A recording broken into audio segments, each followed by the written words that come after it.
described in the Akbarnama clearly shows what looks like circular metal objects being used as weapons. What are these frisbee-like devices the warriors are using? Investigations point towards a weapon known as the chakra, an ancient Indian projectile.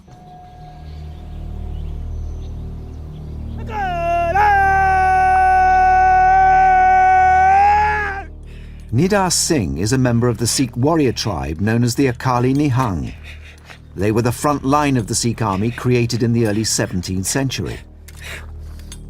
Akali Nihang is a traditional vanguard of the Sikh nation. They're the defenders of the Sikh faith. They were employed as personal bodyguards by the Sikh gurus and employed as guards of Sikh temples. And it's their special weapon, the chakra.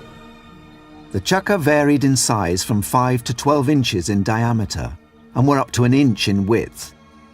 The Akali Nihang would send a barrage of these ancient steel projectiles into enemy ranks to break up the front lines of their formations. Deployed in every battle the Sikhs fought for over 300 years, it was the signature weapon of these ancient commandos. So what we have is almost a flat ring. So the bottom will be slightly flat, slightly asymmetric curve here, gives you a bit of airfoil, and what you have with outer edge is sharp as possible. So the idea is when it's thrown, at any single point where it touches, it will cut. So rather than a conventional throwing knife that can only do damage with one single point, the idea with chakra is that it doesn't matter where he hits, it will do damage with. And as he spins, it digs through, cuts through. So he may hit here, but spinning, it widens the wound, digs in further.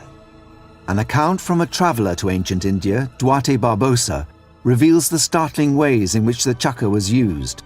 And they carry 7 or 8 of these each put on the left arm, and they take one and put it on the finger of the right hand and make it spin round many times.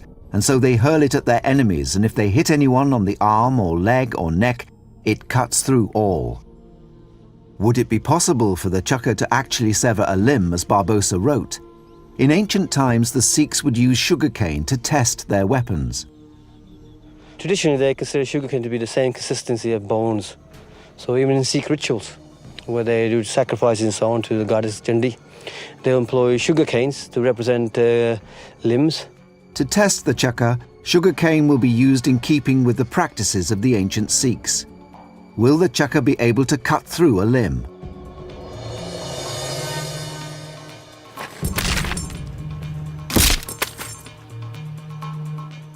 Through our investigations, we have discovered that Barbosa's account was true. The ancient Indian engineers created a weapon capable of slicing through a man's limb.